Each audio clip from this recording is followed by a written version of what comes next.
Welcome to the Brooklyn High School Post-Secondary Education Information Presentation.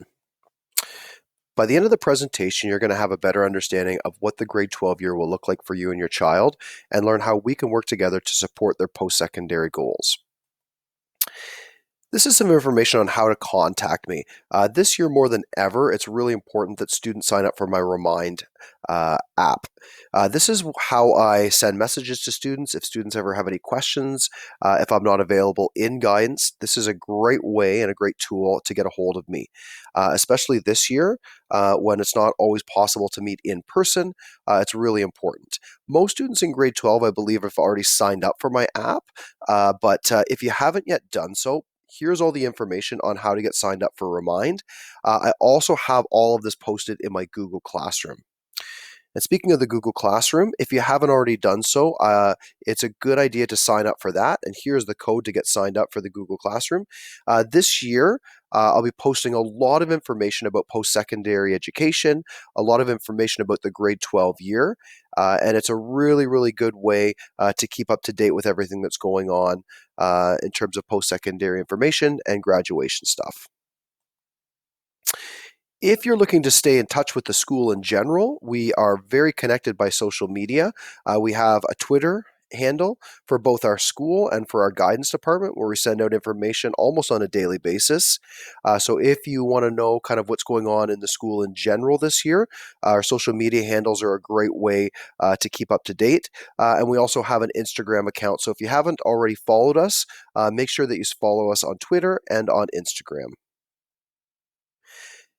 This is some key dates for the grade 12 year. Now, I've posted this in my Google Classroom as well. You'll notice here the first event is the grade 12 parent night. Normally, I would be doing this in the cafeteria and presenting this in person. However, with the restrictions in place, this is going to be a virtual presentation. Second thing on here is our grad photos, and that's going to be starting on November 30th. This is by appointment, and this is only if we're able to do so. The last three things here are the deadlines for college and university applications, but I'm going to talk to those in a few minutes.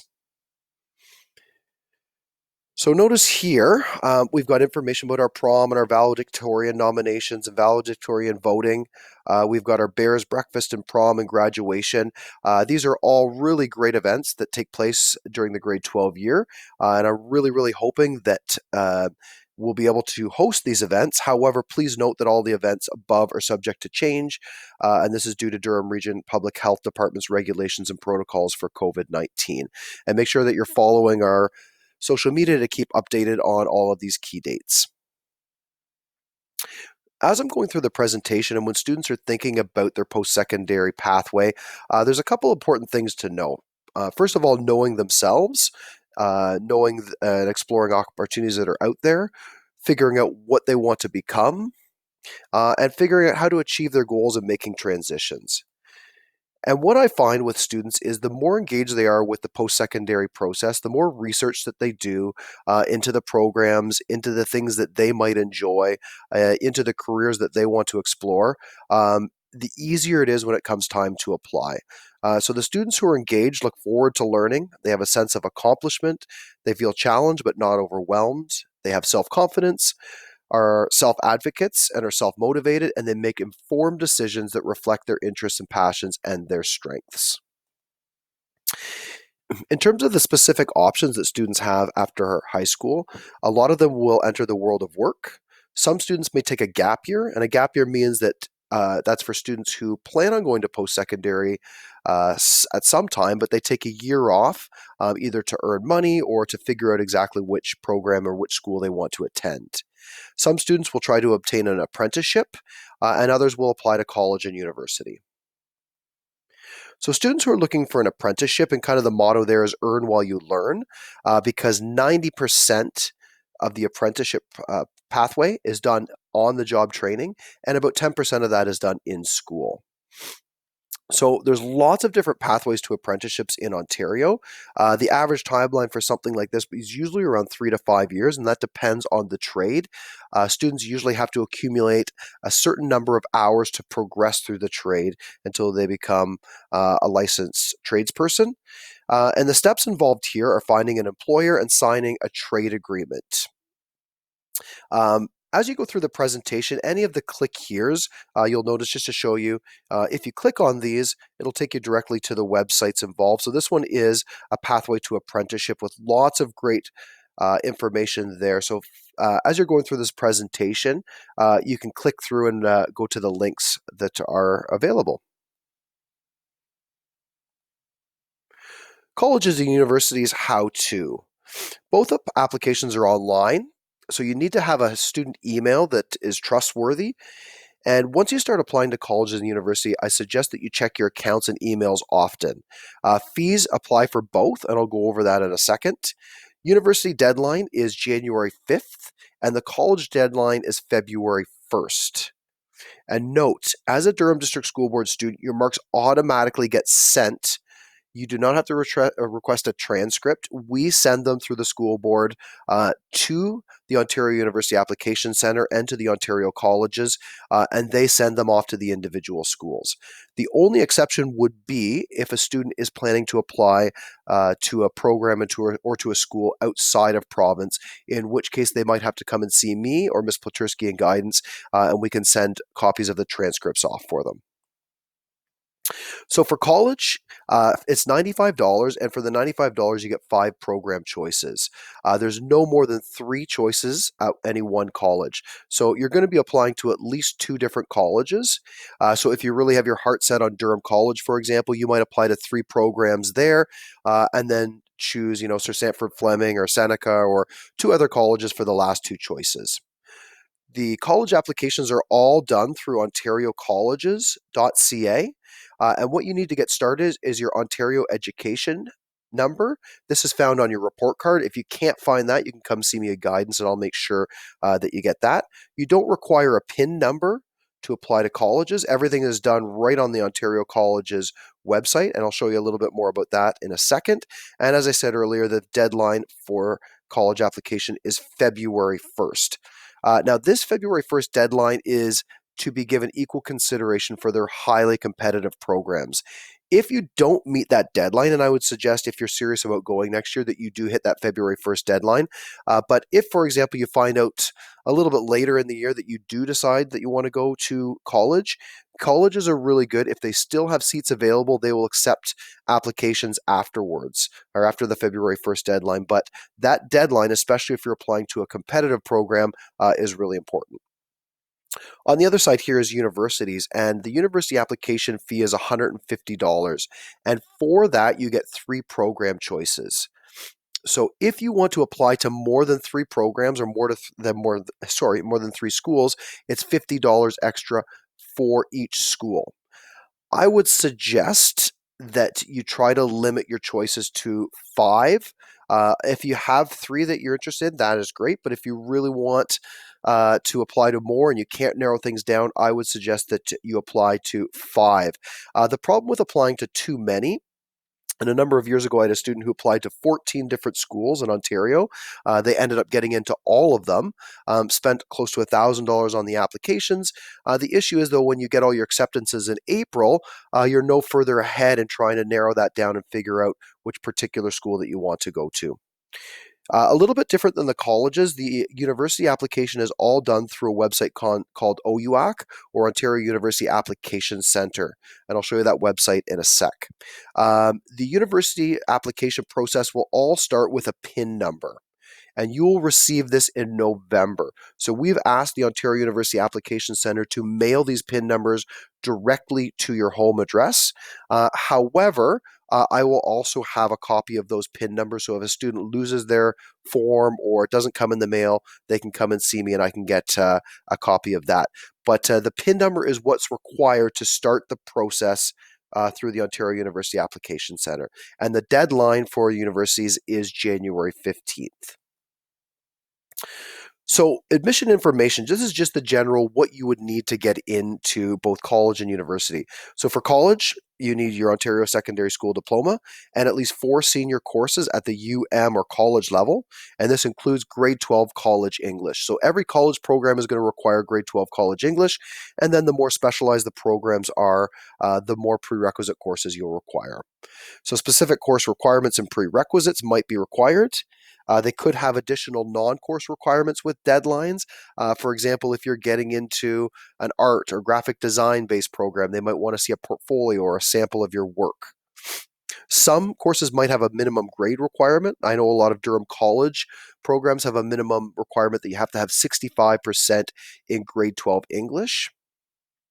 Some programs are very, very highly competitive, and lots of pre-programs if you don't get accepted into the original program. So, for example, a lot of students apply to the nursing program. If you don't get into the nursing program, a lot of colleges have a program called pre-health science. That's a program for students who want to get into nursing and healthcare programs. Your grades might not have been competitive enough coming out of high school. If you take a pre-health science program for a year and you do really well, then you will have an opportunity to jump back into your first choice program, whether that be nursing or something else in the second year. So over here for university, you also require a secondary school diploma. You need to have grade 12 4U English plus 5 additional U or M courses. This is very important. I was going through all of the timetables last week, and I found several students who only had 5 URM courses. I tried my best to go through every single student. However, there is around 300. So I'm really asking everyone to check their timetables and make sure if you're planning on going to university or applying for university that you have at least 6 U or M courses. Now, this could include some students did a URM course, a grade 12 course in grade 11. A lot of students did grade 12 English or a math course at summer school coming into grade 12. Those will all count. Okay, any course that's a grade 12 URM course will count towards that university application. Specific course prerequisites. So a lot of university programs will require only grade 12 university English. However, programs like engineering might require functions, calculus, English, chemistry, and physics. So it really depends on the course in terms of the prerequisites. Universities could also have additional non-course requirements with deadlines. For example, students want to get into a music or drama program at university. There might be an audition process as well as your grades. Alternate offers can be made. So if a student applies to a very competitive program, I'll use the example of nursing again, and they don't get in, sometimes a school will offer them a program like a Bachelor of Science or something else. So if you get an alternative offer, it's important to figure out, is that a program that you're interested in as well? And if it is, that's great. You might also want to find out if you do really well in that program in your first year, is there an opportunity in your second or third year to get back into the program that you originally wanted to? Please note, if a course is recommended but not required, it is advised that you take it again.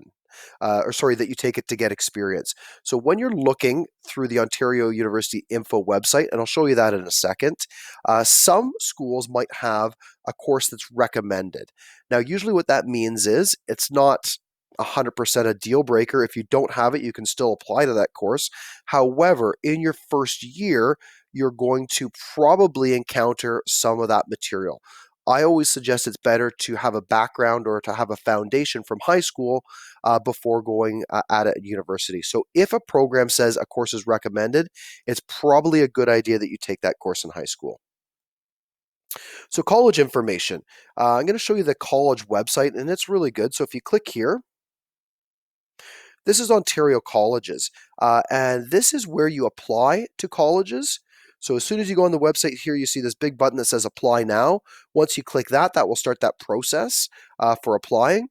And if you look over here at their tabs, they've got all kinds of information about the key dates, application process, transcripts, everything you need to know about applying.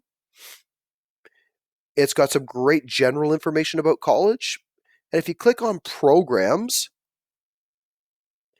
this is where you can put in a different program. So if I was looking at police foundations, I could click that into the search bar here, and it would show me every Ontario college that offers that particular program, and it'll give a list.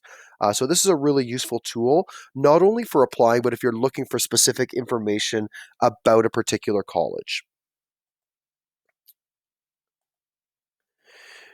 This is the equivalent site for university. It's called Ontario University Information. And this is really, really good if you're looking for anything regarding prerequisites, what I need to get into a particular program, what my average needs to be. So if I click here, this is a great student guide that the Ontario University Applications Centre has put out. I've also posted this on a Google program. It gives you information on how to find a program, how to choose a university, how to plan your finances. So if I click on Find a Program,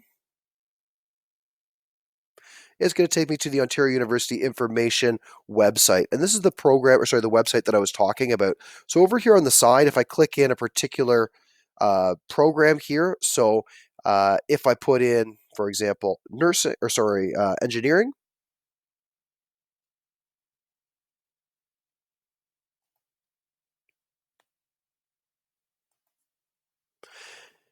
and it's going to bring me up every single engineering program that Ontario universities offer. Okay, if I go over here too, I can also do advanced searches. So if I wanted to narrow down my search to 3 or 4 different schools, it'll have a drop down menu there where I can compare and contrast 3 or 4 schools that I'm interested in. So for example, if I'm looking at aerospace engineering at Ryerson and I click on that, it's going to bring me a summary of that program.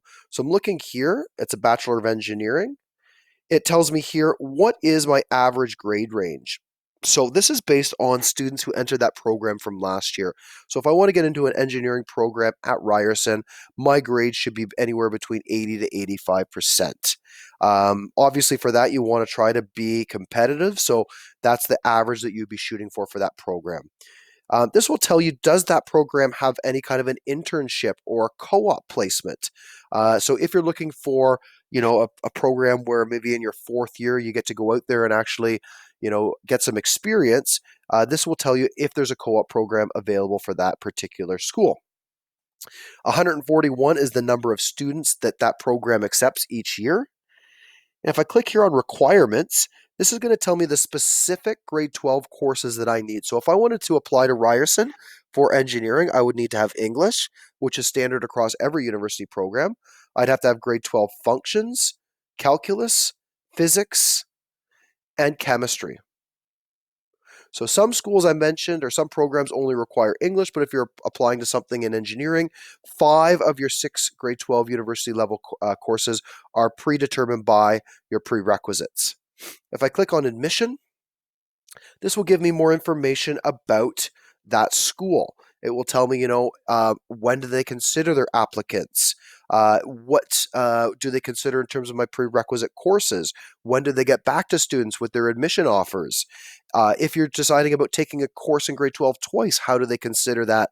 So each school has different requirements for admission, and this is a great website for finding that out. This is a really, really good tool. And if any student comes to my office and asks me about a particular program or, how do I apply to McMaster or Western or Trent or any school like that, I always ask them, have you checked out Ontario University info first? Because all the information that you need is right here. Okay. Now, if I want specific information about what Ryerson Engineering looks like, if I click Program Website, this will take me directly to the Ryerson Engineering homepage, so I can get specific information about that program. So this is a really, really good program, website, and I really suggest when you're looking for schools that you refer to this for all the great information that it's got. Okay, so admission details. Once you've got your PIN number and you've gone on and you've created your profile, you've filled out your applications, the applications themselves for university or college doesn't take that long. It's really the deciding on the particular schools and the programs that will take a lot of time. So right now, before you can actually apply, is a great time to do some research using those websites they show to really narrow down your choices and figure out which program you want to do. So once your payment has been made, Ontario colleges and Ontario universities will automatically send your application information to the specific schools that you chose. You can make changes and check the status and accept your offer all online through those 2 websites. I would suggest that you check very, very often. Okay, because they always send out information. Make sure that everything's correct. Make sure that all your academics are correct. Once you get in there, you'll see what all your grades are from grade 11 and 12. Please double check that and make sure it's accurate. I have done this a number of times, and I've had students who have had discrepancies in terms of what their mark was and what they saw on the Ontario colleges or university website. So please make sure that everything's accurate. You want to make sure that all your grades are what they actually are. And only DDSB courses are uploaded automatically, and Durham Catholic District School Board if you took something in the summer. So if you're taking a private course or a course through a private school, e-learning or something like that, it does not automatically go onto your Ontario University or Ontario College file. You have to bring myself in guidance proof through a transcript or a report card that you completed that course. Once you've done that, I can add that to your file. So if you're doing, grade 12 English, for example, through a private institution like a Blythe Academy, as an example, you have to make sure that you get that information to me because the universities will not see that until I've got the final mark and I've uploaded it onto your file. And then please note too that I mentioned this earlier that additional information may be required. So it's an audition, a portfolio. I know a lot of students are now interested in programs like game development. For programs like that, they really want to see a portfolio. If you go to the school's website or the Ontario University information website we were just at, it'll give you information about what you need for your portfolio. So offers of admission. Please keep a record of your application number. Keep all this information in a handy spot. Keep a hold of any information both digitally, and they might send you things in the mail. Keep track of all of the stuff that the school send you because you never know when you're going to have to refer to it. Keep your username and password in a safe place. Offers, program information, and school information are sent to the applicant online, so please check often. Check your profiles. All offers are conditional. So this is another one that's really important. Once you get your offer, and that could be, in the springtime, April, May, somewhere around there, it's always conditional that number one, that you pass all your courses and that you graduate. And some of the universities might also send you something saying your offer is conditional based on the fact that you maintain a certain average. So just because you get that offer in the mail or through email doesn't mean that you can put it on cruise control for the remainder of the year because you might have to fulfill or maintain a certain average. So please be aware of that offers are conditional, and pay attention to what the universities are saying in terms of what you need to do in the last month or so of your high school. And that means reading all instructions. Please, any correspondence that you receive from the schools, that you pay attention, that you keep it in a safe spot, and that you read it. If they need something from you, make sure that you get that to them in a timely fashion.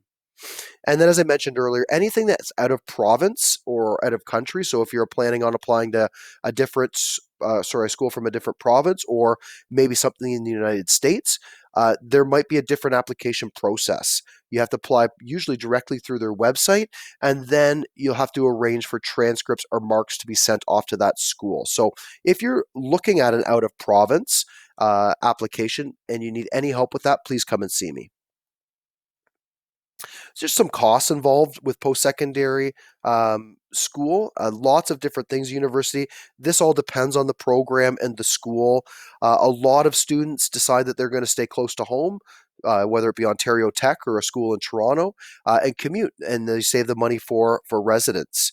But it depends on the program. But in general, tuition for university is around $6,500 per year. You can see over here for college, it's about $2,400, so a little bit less for college. There's always additional fees, supplies, books, things like that. So make sure when you're looking at the particular course that you see what fees are involved. And some of the other things over here, transportation, parking, accommodation would be probably one of the biggest expenses if you're going to a school that's a little bit further away and you have to stay in residence and have a meal plan. There's obviously a lot of costs involved with that. So the sooner that you kind of know your school and you have all of the fees and cost planned out, the easier it is when you go off to school. So scholarship information, all of this is on the Google Classroom and it's updated on the school website. So because of the high costs involved, a lot of students decide that they're going to apply to scholarships. And scholarships are money that's given to students for a particular set of criteria, and there's lots of different scholarships that are out there for students. I will send out through Remind and through the Google Classroom opportunities about scholarships, and there's already a lot of good stuff on there right now. However, it's the student's responsibility to figure out which scholarships they want to apply to, and making sure that they're hitting all the deadlines for due dates, etc. I've already spoken to a number of students this year about scholarships, and if any student has questions about that, I'd be happy to talk to them about that. So interested students must complete a scholarship profile available here and submit it to guidance before November 1st, unless the scholarship deadline is before that. So this is for students who want to be considered for scholarships that require a school nomination. So if you click here, this will take you to a Google form, and this gives you all the information. So here are the scholarships listed. All of these require a school nomination. So for example, the Queen's Chancellor Award. For students who are interested in going to Queen's or thinking about applying there, the Queen's Chancellor's Award is a huge scholarship that's a 4-year scholarship, gives students a lot of money to put towards their tuition. These are awards or scholarships that require us to nominate a student.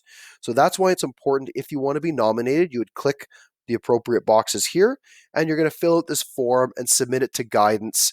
And you can see here that there's different deadlines for different scholarships. So please make sure that you're paying attention to these details when you're applying to the scholarships. So for the major scholarships, a scholarship committee at the school will evaluate each application based on their profile, and we'll make decisions in terms of who the school is going to nominate. It's the responsibility of the student to inform guidance within the required timeline if they would like to be considered for these scholarships. So please don't leave this to the last minute, but if you are interested, I really encourage everybody to put their application in and to apply to as many scholarships as you possibly can. Applications should start well in advance of the due date. And if you're looking to ask a teacher for a letter of recommendation, try to do this a few weeks in advance. So if you're applying to a scholarship and the day before you're trying to track down teachers to get reference letters, that's a lot of pressure to be putting on yourself and the teachers. So try to get those in advance so that when the scholarships come up, you have everything ready, and it's an easy application to fill out from there. The scholarship report is another great resource that sends out various scholarship opportunities. This gets sent to me on a monthly basis. I believe I've already put up the first one on a Google Classroom. And as I receive these throughout the year, I will be updating that, and I'll send out something on Remind and through the guidance Twitter that this is in there as well. And these have scholarships on a number of things. So a great resource if you're looking for scholarships outside of those ones listed on our school website. So other sources of money, savings, loans, I'll be doing more information about the Ontario Student Assistance Program and lines of credit a little bit later on. Bursaries, employment, athletics, awards. But the big thing is planning ahead for your finances. We saw that university is a huge cost, same with college. So the more planning ahead that you do, the easier it is when it comes time to pay for everything. So sources of scholarship money. So there's lots of different scholarships, the automatic versus application. The first one are the automatic. These are what you would call an entry level scholarship. And this is based strictly on your entry grades into post-secondary. Most schools have an entry level scholarship. A lot of schools that starts at 80%. So if your grade 12 average is 80% and above, you could be eligible for a scholarship. These are automatic and you don't have to apply. A lot of schools, once you hit like 85 or 90%, the scholarship money goes up. And a lot of those entry level scholarships are renewable. So if you get it your first year and you have a certain average after your first year university, you could be eligible to get that in your second, third, and fourth years as well. And then a lot of scholarships are application based. So the amount awarded can change based on final marks, apply early, and we have other sources to check your employer. So there's lots and lots of different ways to figure out where the scholarships are. Here's a couple great websites if you're looking for additional scholarships: scholarshipscanada.com, scholartree.ca.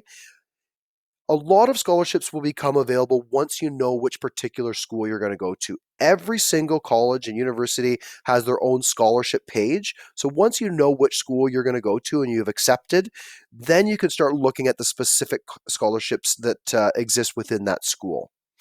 On the Google Classroom and through our school website, I put a Brooklyn High School grade 12 scholarship information form that just has all of the key dates and everything that you need to apply to scholarships. So make sure you check out our website and the Google Classroom because there's some great resources on there. IEP and post-secondary planning, colleges and universities will continue to provide support to students. You must have be a self-advocate, so that's a big difference for identified students when you go into post-secondary. You have to advocate for yourself. Every single school will have an equivalent to our AR room, so that will be there for you. Students will have to initiate the process at their post-secondary school, so students kind of are self-advocates and they take charge. Recent copies of the IEP report cards, psychological testing within the last 2 years. So some schools, to continue all the accommodations that exist in the IEP, they might want to see psychological testing within the last 2 years. But if you have any questions about that, you can speak to Ms. Casper in AR, or you can speak to me and I can direct you in the right spot as well. So you can see the inclusive education head if you have questions,